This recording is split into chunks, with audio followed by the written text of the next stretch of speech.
Senge burya nawe wabigeraho hamwe na Kibogora Polytechnique nawe wabigeraho waba umuganga mwiza waba umwarimu mwiza waba umukontabure mwiza cyangwa umuvuga butumwa yigane none ubigereho yigane none ubigereho ikazuratirwa neza cyane uzayiratira n'abandi cyane gahoreho gahoreho Kibogora Polytechnique wafashije kugera ku mutoza Nyeshenye woroherezwa byinshi mu kwiga ntugakangwe n'uwo mushinga yigane none ubigereho yigane none ubigereho ikazurakirwa neza cyane uzayiratira n'abandi cyane data yajyaga ambwira ko nibiga nzaba umugabo nigirira umumaro n'igihugu cyanjye kandi abankomokaho nanjye nkabagira abagabo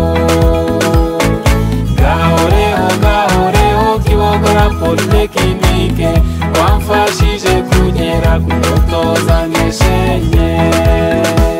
hamwe n'ikirere cyiza cyaho wiga neza nta kigutega relaxe gukora ntibisigana yigane none ubigereho yigane none ubigereho ikazurakirwa neza cyane uzayiratira n'abandi cyane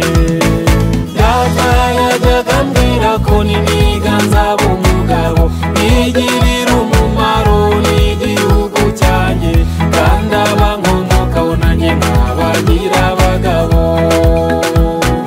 gahoreho gahoreho Kibogora Polytechnique wamfashije kugera ku mutoza Nyeshenye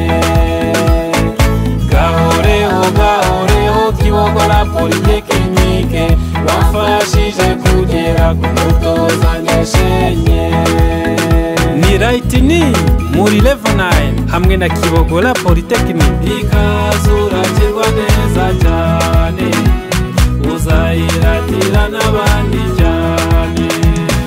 data yajyaga ambwira ko nibiga nzaba umugabo nigirira umumaro n'igihugu cyanjye kandi abankomokaho nanjye nkabagira abagabo